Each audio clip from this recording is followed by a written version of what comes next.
tokens of the Israeli nation. When Gideon was fighting the Midianites, and you must know he needed a sign, because God reduced his army of 30,000 fighting against 300,000. As though that wasn't low enough, he reduced it to 10,000 and then reduced it to 300. And then Gideon had to have a sign. And what did God say to Gideon? He said, if you still doubt, after putting out the fleeces, he said, if you still doubt, go to the camp of your enemy and listen into what is going on. And when Gideon got in, behold, a Midianite soldier was sharing his dream with his friend. And then he says, a cake of barley bread tumbled down the hill and hit a Midianite tent and overturned it and smote it. And the other one interpreted it. I mean, God could have spoken directly to Gideon. But he told him, if you need a sign, if you need reassurance, go to a place where I've dropped a dream.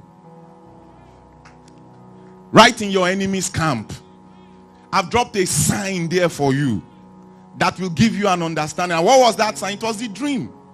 And as the man was sharing the dream, the friend was interpreting and say, is this not the sword of the Lord? The sword of Gideon that is going to destroy us. I mean, when Gideon saw that, he began to rest. He began to understand that this battle was turned and turned in his favor in the realm of the spirit. There is such a thing as the messenger of the covenant. There is such a thing as the ones God sends to confirm the covenant. When Jesus came into Jerusalem, riding on a donkey, he was supposed to be welcomed into the city as the messenger that was to come. But you see, he came in a parable. He should have been riding as a triumphant king upon a horse, but he came riding lowly on a donkey. But you see, only the lowly could recognize him. The Bible says the humble will see and be glad. But you see, pride will not allow you to perceive. And you see, when God sends the prophetic things and sends the prophets, he's going to try everybody's heart. Because when Jesus was born, the elder, the old man, Simeon, looked at him and said, this child is set for the falling and the rising again of another set in Israel, and for a sign that shall be spoken against, so that the thoughts of many hearts will be revealed.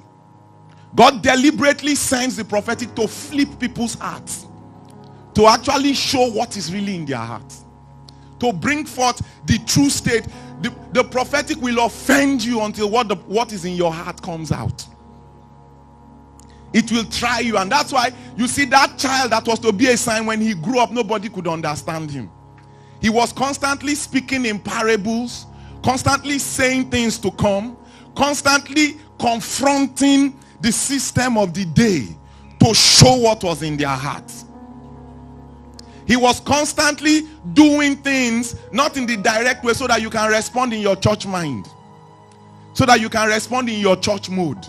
He will do it raw like a carpenter does, so that what is hidden, what you really want, will begin to show up. Because he's not looking for the praises of the high and mighty.